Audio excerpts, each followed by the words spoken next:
से लोगों का बहुत बहुत शुक्रिया और बहुत से लोगों को बहुत बहुत मुबारकबाद। ये ऐसी शाम वाकई कभी कभी आती है, जैसे विशाल ने शुरुआत में कहा, बिल्कुल वैसे ही बड़ी ख़ास शाम है। ये बेटा मेरा, जिसे मैंने हमेशा यही कहा कि मेरी एक्सटेंशन है, ये मेरी अगली जनरेशन है। और इससे बड़ी खुशी क्या होगी कि आप अपने बेटे के लिए आगे चल रहे हैं और मैं अपने पोते के लिए आगे चलाऊं। It's another generation. और जीते जी आपको वो कदम भी मिले पुश्तों में चलने का कि साहब हमने अपनी अगली पुश्त देखी, लेकिन उससे अगली पुश्त भी देखी और सीढ़ियाँ चढ़ गए, उतरे नहीं चढ़े, आगे चले उनके साथ। मैं आसमान को मुबारकबाद देता हूँ और आसमान का शुक्रिया भी हूँ कि उसने मुझे उंगली पकड़ के यहाँ तक लाया। कभी मैं उसे उंगली पकड़ के चलाता था, अब वो मुझे मेरा हाथ पकड़ के थामता है, मुझे थाम के चलता है, मुझे थामता है। इससे बड़ी खुशी नहीं होती और नहीं हो सकती कि आप अपना दौर, अपना वक्त, अपनी औलादें और उनको बीजें और उनको इसी खुशनुमा हवा में, इस जनरेशन को इसी समाज में, इसी सोसाइटी में उसका हिस्सा बन के उसको आगे लेकर जाएं। ये बढ़त एक जिम्मेवारी भी है और मैं जानता हूँ जिस खूबी से विशाल ने निभाया है, और विशाल के साथ अर्धांगिनी उसकी, बड़ा खूबसूरत लफ्ज़ है ये अर्धांगिनी, कि मेरे अंग का अर्ध है। वो उन्होंने मिलके जिस तरह आसमान को जिम्मेवारी समझाई है, उसको समाज की जिम्मेवारियाँ समझाई हैं और समाज के साथ साथ चलने की, उनको लेकर और उन्हीं वैल्यूज़ को, उन्हीं कीमतों को लेकर चलने की शिक्षा दी है, तालीम दी है और वो आगे बढ़ रहा है। आसमान बहुत बहुत बहुत मुबारक हो आपको, और बहुत बड़ी जिम्मेवारी ली है आपने। उसकी ये पहली फिल्म मैंने देखी है। हालांकि बच्चे काम जल्दी से दिखाते नहीं, अपना छुपा के रखते हैं और कहते नहीं नहीं मैं ज़रा ये हो जाए तो उसके बाद दिखाता हूँ। अच्छा ये ज़रा मैं इसका म्यूज़िक डाल लूँ तब तो, और उन्हें कहना पड़ता है कि आप बड़ी, वो कहते हैं बड़ी स्क्रीन पे देखिए ना आकर, तो उन्हें कहना पड़ता है भाई देखो मैंने 50 साल इसी में गुजारे हैं, मैं छोटी फ्रेम पे भी मैं समझ जाता हूँ इसकी मेरी क्या होती है। तो जाहिर है कि कहीं ऐसा ना हो कि मुझे दाना जी बुलाता है वो, क्योंकि मैं एक तरफ से दादा हूँ उसका और एक तरफ से नाना हूँ, तो उसने बड़ा अच्छा नाम दिया दाना जी। तो उसे ये कहीं ऐसा ना हो कि दाना जी किसी बात पे एतराज़ कर जाएं, कहीं कुछ बात ये ना कह दें नहीं नहीं ये नहीं ठीक नहीं है, ये ना कह दें वो, क्योंकि बच्चों का ये हौसला और बच्चों की ये तालीम कि वो बड़ों को नाम ही नहीं कर सकते और उन्हें अपनी तरह चलना है। और जानते हैं हमें भी मालूम है कि भाई वक्त बदल गया है, अब हाय वरना पैरिपोना जी है ना, तो वो हाँ हाय कहते कहते रुकेंगे और आके पाँव छू लेते हैं।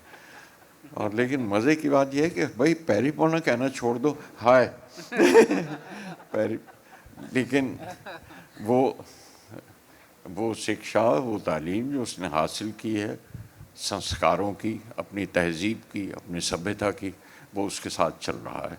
मेरी बहुत बहुत बहुत दुआएं उसके लिए और उसकी सारी टीम के लिए जो उसके साथ चल रहे हैं, उसके आर्टिस्ट, उसके फ़नकार, उसके टेक्नीशियंस।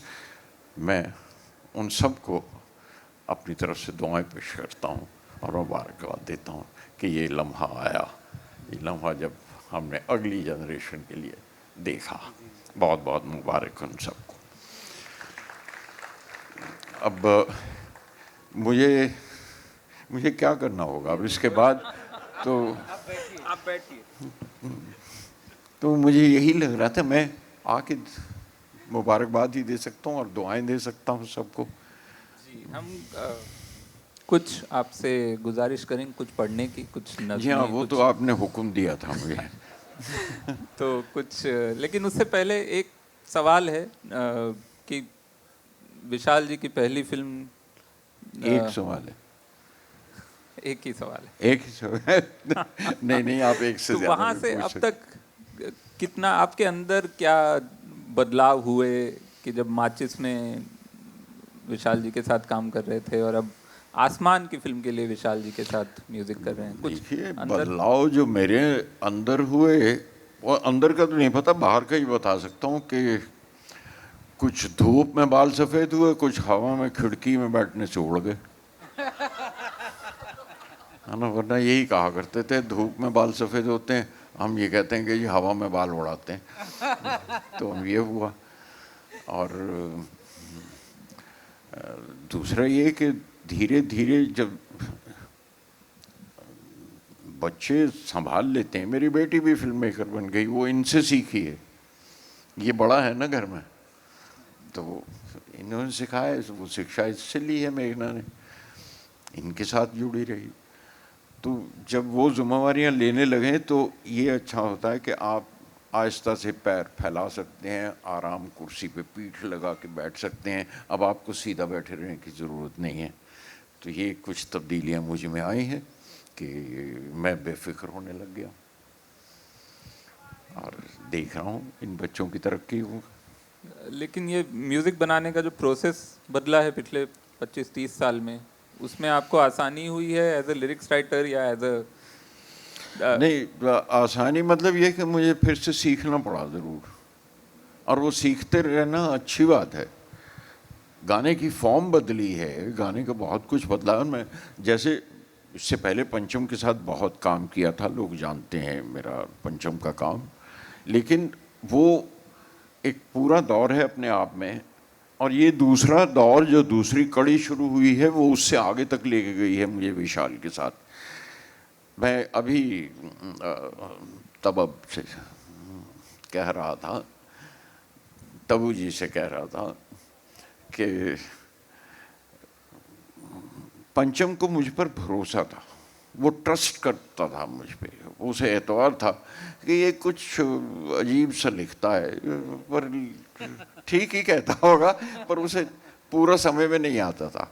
तो जैसे मैंने, सब जानते हैं वो वाक़या कि जब उठा के उसने वो, मैंने लंबी सी वो मेरा कुछ सामान जब दिया था लिख के, तो वो सुनाया था, तो उसने कहा अच्छा सीन है, मैं कहा सीन नहीं गाना है।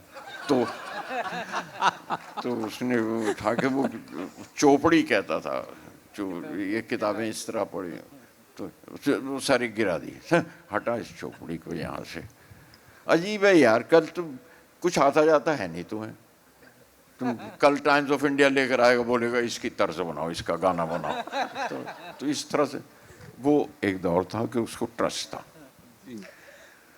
और उसके बाद जो दौर शुरू हुआ विशाल के साथ, उसकी एक्सटेंशन न पूछिए, क्योंकि एक तो ये कि वो तो शायरी का एतबार कर लिया करता था, ये एतबार, ये शायरी समझते हैं और ख़ुद शायर हैं। आपको अभी अभी नज़म सुनाई जो इन्होंने, तो बहुत अच्छे शायर हैं और ख़ुद लिखते हैं और शायरी समझते भी हैं, और इसलिए जो साउंड्स, जो मानी, जो उनकी परतें हैं अल्फाज की, वो विशाल के साथ आकर खुलनी शुरू हुई हैं। एंड वो गानों की फॉर्म बदली है, वो नहीं बिल्कुल वैसे का वैसा ही कि अस्थाई हुई, उसके बाद एक म्यूज़िक आया, उसके बाद एक लिंकिंग लाइन आई, उसके बाद एक अंतरे की 2 लाइन आई, फिर लिंक, वो फॉर्म बदल दी है आपकी जनरेशन ने।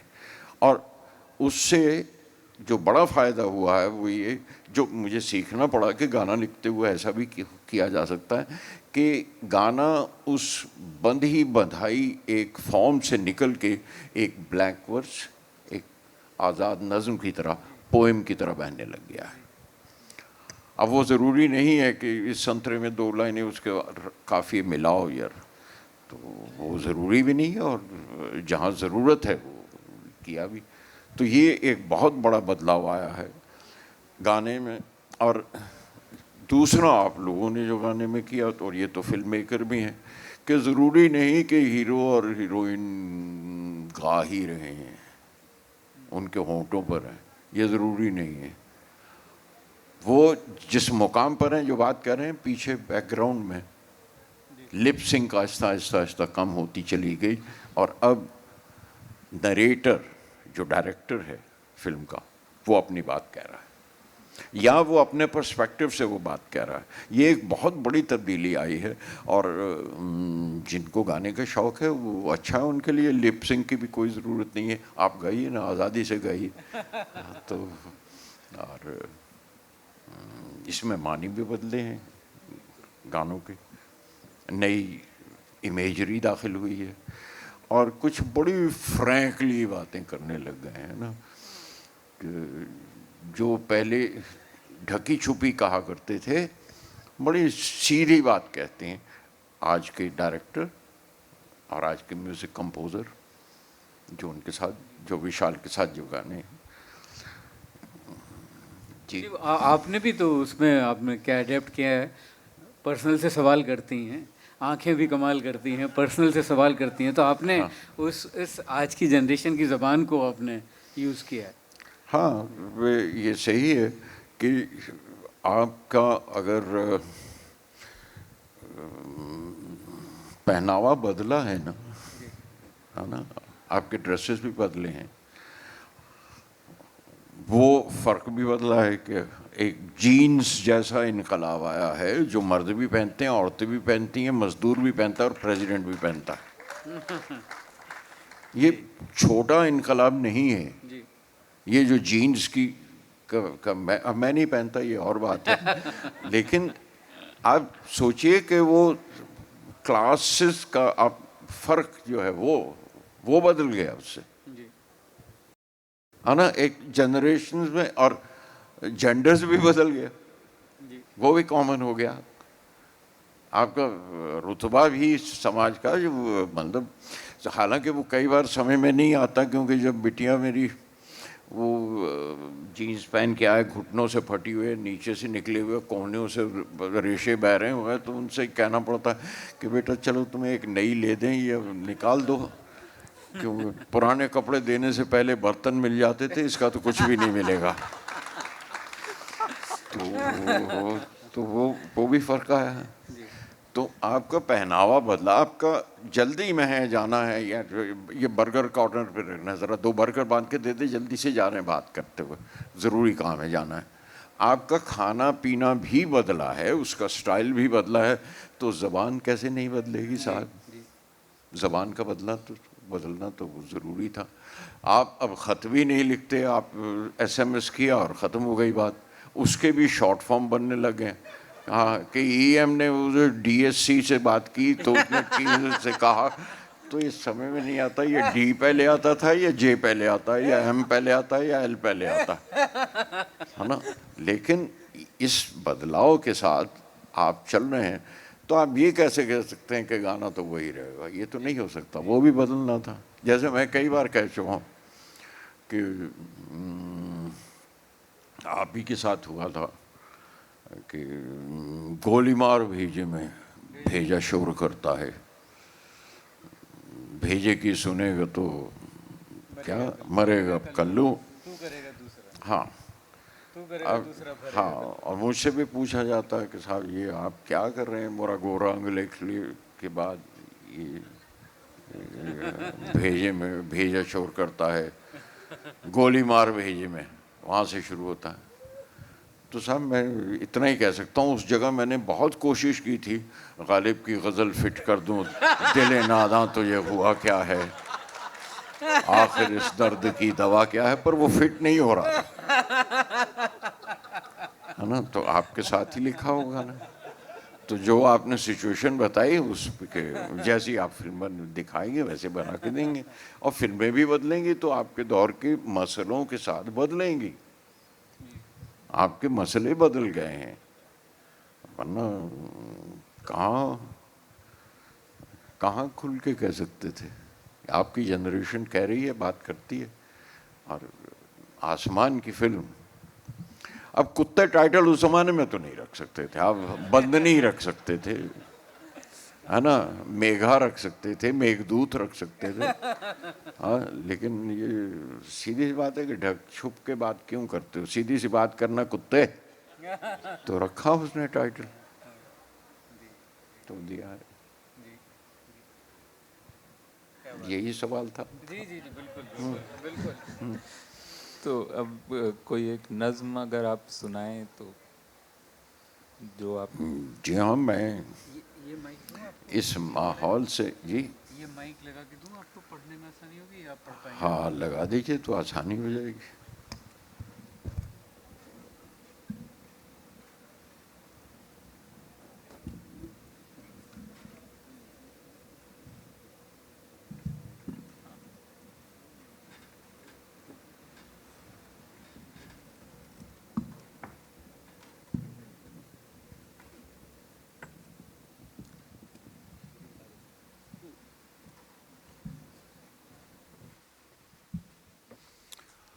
अच्छा, ये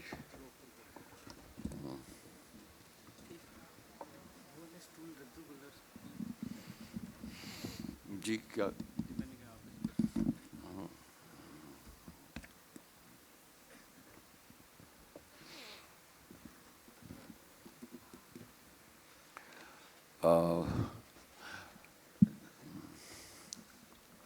वरुण ने कुछ मैसेज भेजा था, कुछ इनकी फरमाइश थी, एक इनकी पसंदीदा नज़में, तो वो मैं लिया साथ में, और वो आज के माहौल में ठीक फिट भी होती थी। और माहौल में अंदाज़ा ये है कि मतलब जिस तरह के सब्जेक्ट, जिस तरह की बात आसमान अपनी फिल्म में कहने की कोशिश कर रहे हैं, वो हमारे माहौल में है, देखी है हमने। और मैं उसी सुर में बात करूं तो बल्कि अच्छा रहेगा। वो अब जैसे सुल्ताना डाकू का नाम आपने सुना होगा। सुल्ताना डाकू बहुत बड़ा डाकू अपने ज़माने का, यहाँ तक कि वो समाज में एक मुहावरा बन गया था कि एक नाम किसी का जो मुहावरा ही बन जाए लोगों में। और जाहिर है कि उसका जो उसने एक ख़त लिखा था जब वो पकड़ा गया जेल से, अपने बेटे के नाम, और उससे कहा कि देख, जब तक सांस गले में थी 30 बरस तक बेटा मैंने चोरी की। अब मैं कोई बड़ी फिलॉसफी की बात नहीं कर रहा हूँ, मैं आपके साथ हंसते खेलते बात कर रहा हूँ, लेकिन जो बात है वो सामने है, और मैं इन बच्चों से सीख रहा हूँ फ्रैंकली बात कैसे की जाती है। जब तक सांस गले में थी 30 बरस तक बेटा मैंने चोरी की, और छीन लिया जब चोरी करना मुश्किल था। वो भी अगला, अब मेरा ख्याल है बड़ा अच्छी बात कही उसने। जब तक सांस गले में थी 30 बरस तक बेटा मैंने चोरी की, छीन लिया जब चोरी करना मुश्किल था, खून किया जब छीना झपटी मुमकिन न थी। खून किया जब छीना झपटी मुमकिन न थी, वो भी खत्म हुआ तो फिर सूली का फंदा पहन लिया। इतने ही सालों के बाद तुम्हारी बारी आएगी, ये याद रहे। वो बेटे को इतने ही सालों के बाद तुम्हारी बारी आएगी, ये याद रहे। 6 साल के बच्चे पर लाजिम है, 6 साल के बच्चे पर लाजिम है बाप का पेशा सीखने का आगाज करे। सियासतदान से याद रखो पंगा ना लेना, उसके बच्चे 5 वर्ष से सीखने लगते हैं। क्या बात है, वाह वाह वाह। ये मैं नहीं, ये सुल्ताना डाकू की सिफारिश है।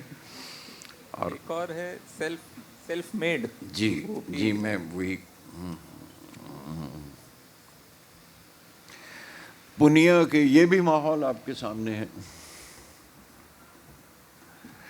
पुनिया के एक खेत में उसकी माँ ने थोड़ी देर दराती रोक के उसको जन्म दिया था। वर्किंग गर्ल, वर्किंग लेडीज जो किसान काम करते हैं। पुनिया के एक खेत में उसकी माँ ने थोड़ी देर दराती रोक के उसको जन्म दिया था। मजदूरों ने बारी बारी गोद में लेकर थोड़े थोड़े पैसों से कुछ शगुन दिया था। तभी से काम पर लगा हुआ है और कमाई करता है।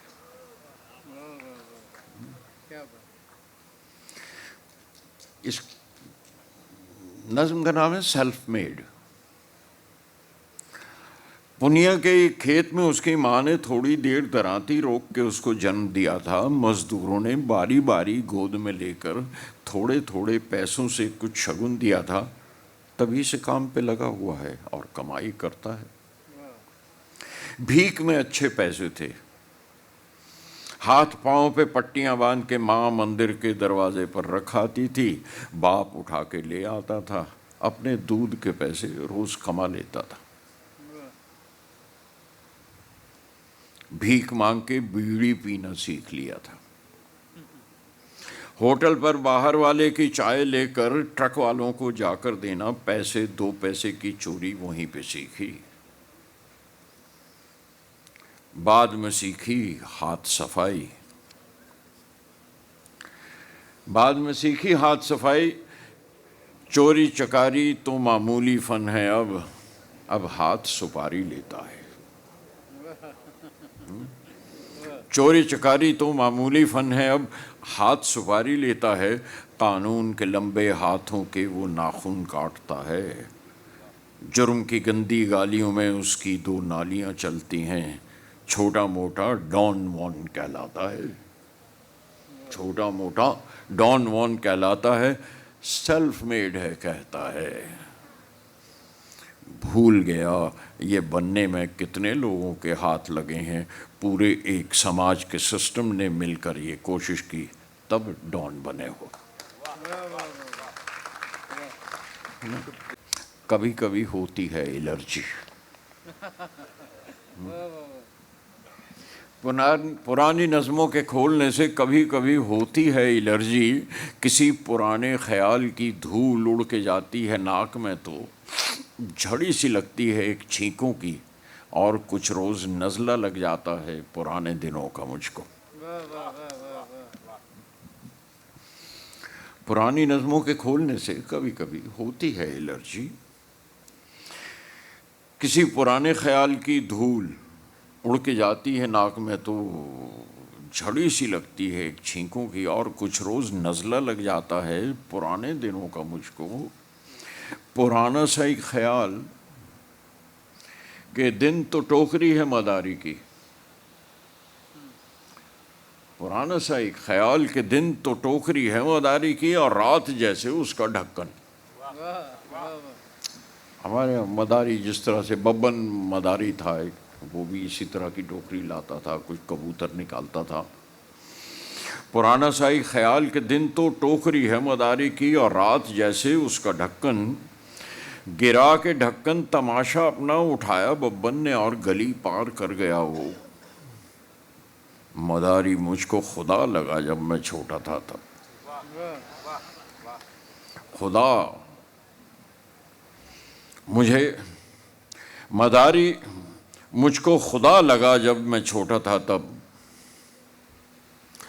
खुदा मुझे अब मदारी मदारी लगता है जब बड़ा हो के देखता हूँ तमाशे उसके। खुदा मुझे अब मदारी लगता है जब बड़ा हो के देखता हूँ तमाशे उसके। किसी नज़्म को किसी नज़्म को निकालो तोड़ने लगते हैं खुश्क ज़र्रे। वो नज़्म जो सूखने लगी है पड़ी पड़ी कागज़ों के अंदर, वो नज़्म जो इसलिए न छपवाने दी थी उसने कि लोग पहचान लेंगे उसको। वो नज़्म जो इसलिए न छपवाने दी थी उसने कि लोग पहचान लेंगे उसको, वो अब भी जी करता है कि मैं छपवा के देखूं वो खुद को कैसे पहचानती है उसमें।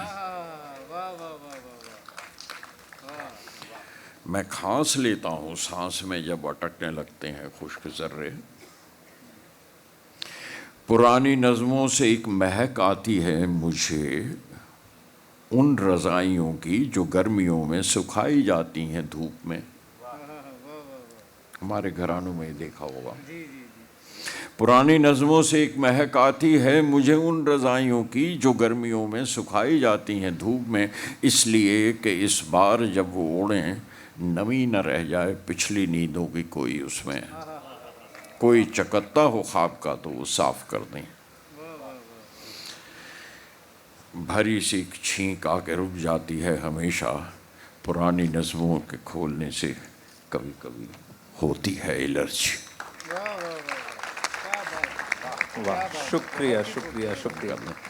बहुत बहुत शुक्रिया, आपने बर्दाश्त कर ली नज़्में मेरी। आपकी इजाज़त हो तो हम अब रेखा जी को बुलाएंगे। जी ज़रूर बुलाइए, तो ज़रूर बुलाइए। और आपकी उन्हें ही यहाँ बिठाइए, मैं इस तरफ आके बैठ जाऊँ। 3 लाइनों के साथ मैं आज विशाल जी के संगीत की आत्मा की आवाज़ अगर आपको सुननी हो तो रेखा जी को सुनिए। ऐसा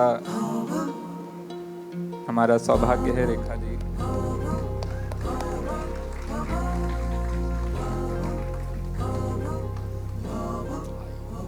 आप इस तरफ आइए, माइक उस तरफ इजी होगी। हाँ ये ठीक है।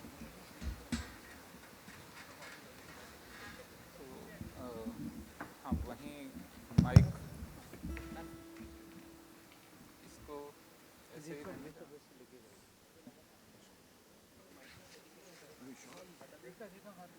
मैं हाँ तो आप हैंड हाँ ठीक।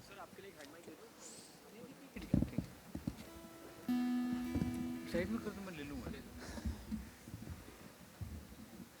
तो स्वागत है रेखा जी यहाँ पर और शुक्रिया। बहुत बहुत मुबारकबाद। Thank you. आप सबकी फिल्म आ रही है हमारे जी। सामने, तो कैसा, सबसे पहले तो आपसे अब हम बहुत सारी फरमाइशें करेंगे, बहुत देर हमने इंतज़ार, लेकिन ये कुछ अलग है। बिल्कुल बिल्कुल, आसमान की फिल्म है तो बहुत ख़ास महसूस हो रहा है और एक्साइटमेंट है, खुशी है, साथ साथ ऑब्वियसली थोड़ी नर्वसनेस भी है, कंसर्न भी है।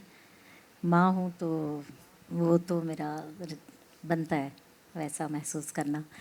और अच्छा ये लगता है कि विशाल और हमारी ये कोशिश रही है कि हम कोशिश करते हैं, क्योंकि हमने यही सीखा है गुलजार साहब से कि मीडियोक्रिटी को जितना ना करें तो बड़ी अच्छी बात है। तो उसकी सबसे ज़्यादा खुशी है कि कहीं आसमान ने वो कोशिश की है कि मीडियोकर काम ना करें। तो वो सबसे ज़्यादा खुशी है ना। आई रियली फील प्राउड और कि आसमान ने अपना काम सीखा है और ये तो शुरुआत है, बहुत सीखना है अभी उन्हें तो, और अपने पे बहुत काम करना है। जी तो थैंक यू। शुक्रिया। तो हम सीधे गीत पे आते हैं। सबसे पहले आप बताइए, आपको कौन सा गीत सबसे पहले गाने का मन है? बहुत सारे, आप हमारे पास तो 50 गानों की लिस्ट है लेकिन हम ऐसा कहाँ से कुछ शुरुआत दिमाग में करें? नहीं है, बिल्कुल सच कहूँ तो नहीं, मन नहीं है। आप कुछ कहिए तो मेरे अच्छा। दिमाग में कोई ऐसा कोई गाना इस अच्छा, वक्त नहीं है।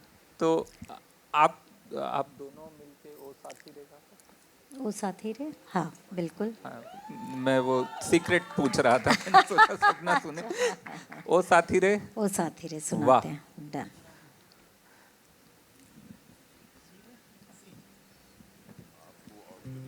नहीं ठीक है।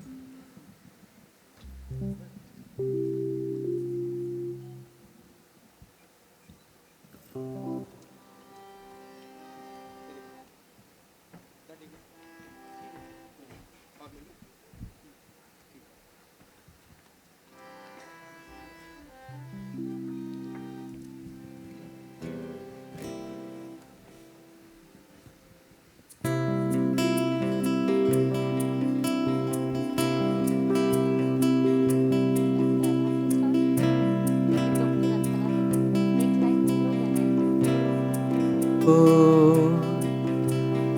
ओ साथी रे, दिन डूबे ना, ओ साथी रे, दिन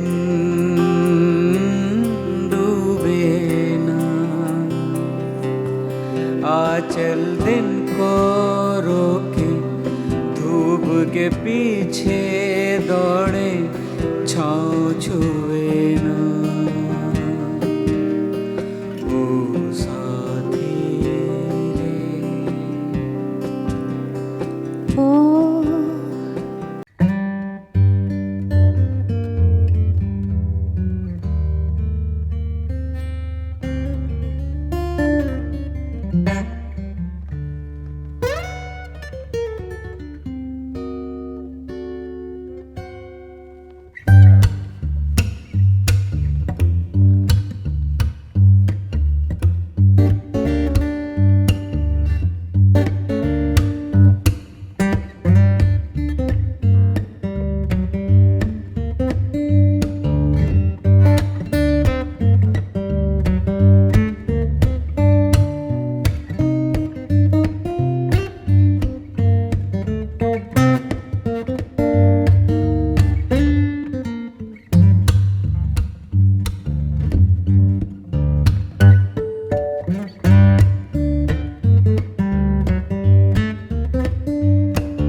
उबल पड़े आँखों से मीठे पानी का झरना,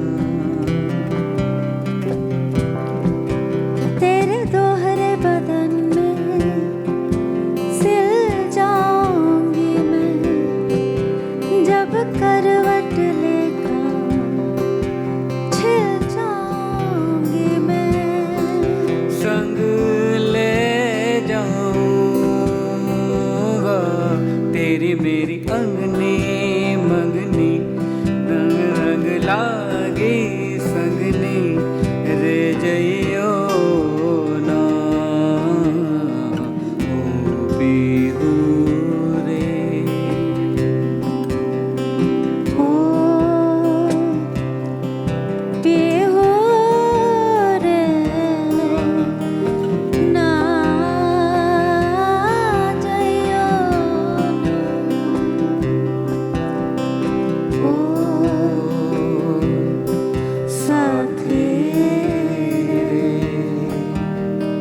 दिन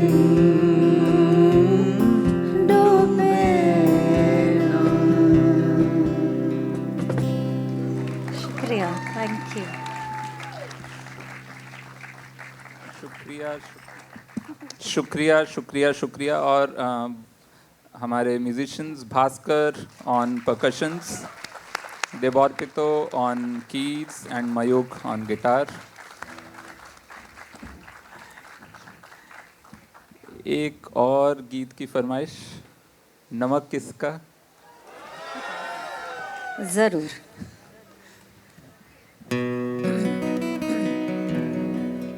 स्थाई गाती हूँ, स्थाई काफी लंबी है, अंतरा गाए तो बहुत ही देर हो जाएगी।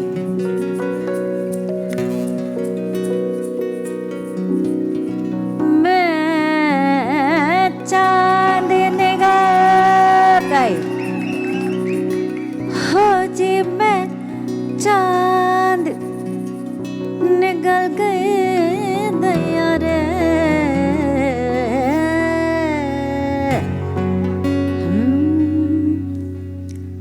भीतर भीतर आग जरे, बात करूं तो सेक लगे।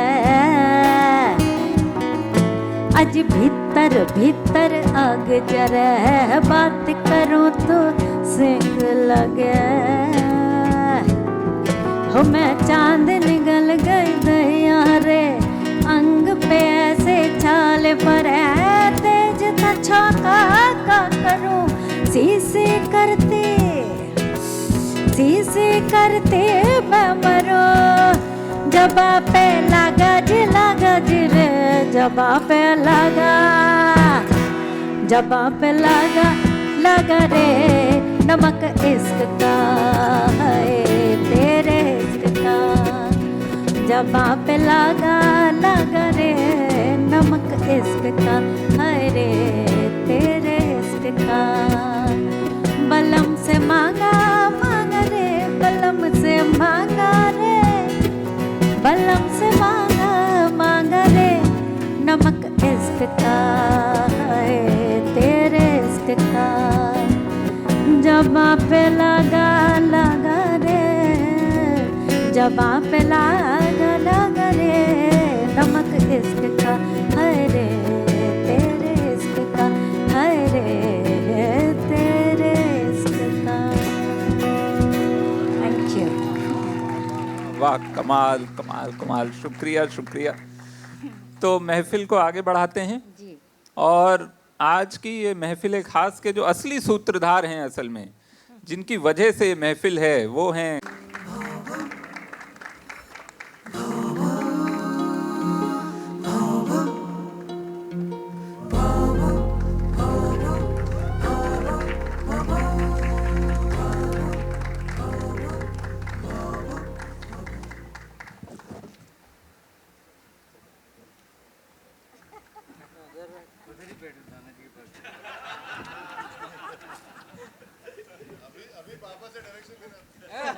मैं ये भी कहना चाह रही थी कि मुझे अच्छा लगा कि उसकी इनोसेंस देखकर आई सेड तुम तो स्टेज पे आने वाले हो, but he still is wearing pink band as a VIP guest. तो भाई साहब, कितना डर लग रहा है? अब बहुत लग रहा है। आज तक मुझे फिर भी बहुत मैं वो था, अब बहुत डर लग रहा है। आज मतलब it has kind of hit you थोड़ा, कि हाँ, hit कर अब रहा है। आने वाली है फिल्म। हाँ। तो ये कितना इंटिमिडेटिंग था ये प्रोसेस, मतलब क्योंकि यहाँ पूरी लेगेसी आपके साथ बैठी हुई है स्टेज पे, जो एक कड़ी है जिसका आपको हिस्सा माना जा रहा है और आपको वो दारोमदार उठाना है। ये डर था, ये डर लेकर चले थे, या और अगर मतलब होगा ही मेरे ख्याल से, तो उसको कैसे टैकल किया और क्या किया उसके साथ? एक्चुअली आज तक मुझे नहीं रियलाइज़ हुआ था। मैं आज तक सिर्फ एक ही वो, जो तुम अच्छी फिल्म बनाओ, बाकी जो होना है वो हो जाएगा। तुम अपनी तरफ से अपना ऑनेस्ट 100% दो कि अच्छी फिल्म बनानी है तुम्हें, उस पर फोकस करो। तो उस पर ही फोकस था।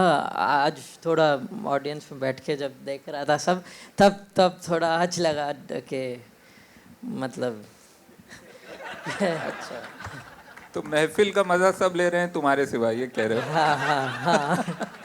अच्छा, तो इतना लंबा सफ़र रहा है बचपन से, हम सब ने ही गुलजार साहब को सुना है, विशाल जी को सुना है, रेखा जी को सुना है। आपका क्या पसंदीदा कोई एक गीत, कोई नज़्म, कुछ जो गुलजार साहब का या गुलजार साहब के साथ जो विशाल जी ने बनाया हो, ऐसा कौन सा सबसे पसंदीदा गीत कौन सा? और आप एक फरमाइश रख दें तो वो यहाँ पे पूरी हो जाएगी, मुझे ऐसा लगता है। पसंदीदा तो अपनी फिल्म का बोल सकता हूँ फिर तेरे साथ मेरा फेवरेट, तेरे साथ जीना है, तेरे साथ।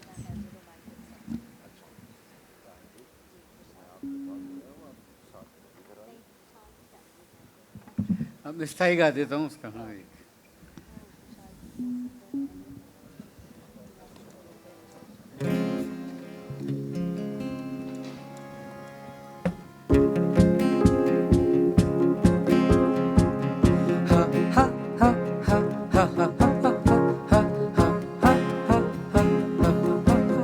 तेरे साथ जीना है,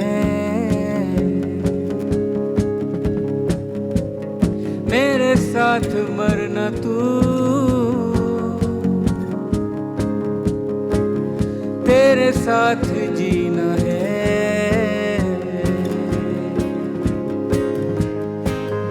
मेरे साथ मरना तू।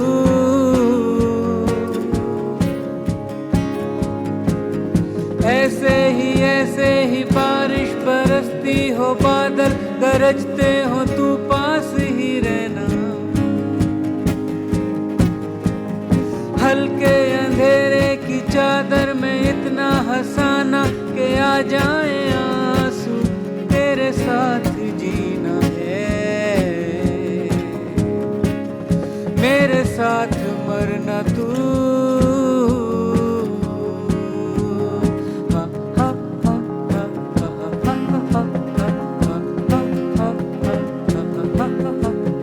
चल चल फकीरों से मांगे एक और भी ऐसी ही जिंदगी हमको दे दे। कल का अगर वादा हो तो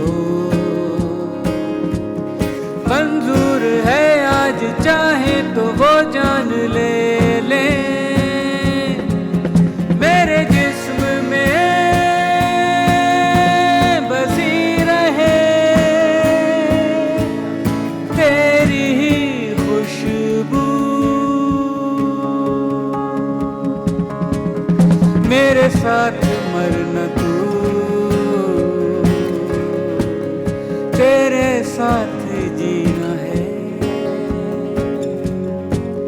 तेरे साथ जीना है,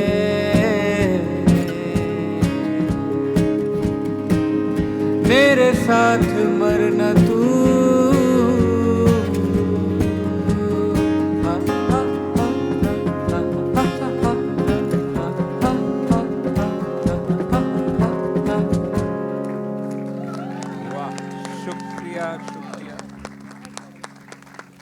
शुक्रिया शुक्रिया। ये एक्सप्रेशन कहना कि तेरे साथ जीना है, मेरे साथ मरना तू, ये आज तक कभी नहीं कहा गया। ये एक्सप्रेशन क्या बात है। और वो हल्के अंधेरे की चादर में इतना हंसाना कि आ जाए आंसू, वाह।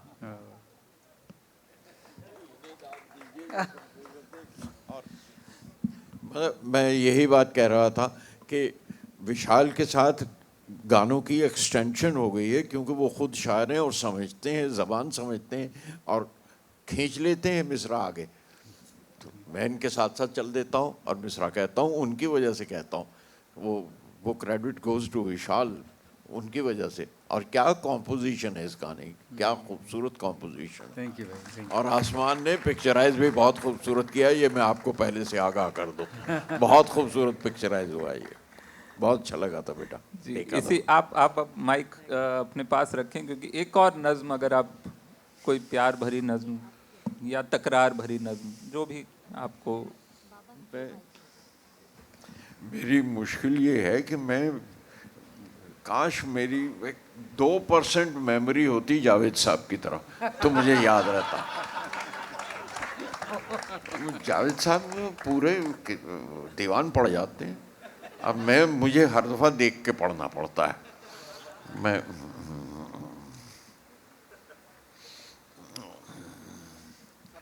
अरे एक सेकंड, ये देखो मुझसे, सॉरी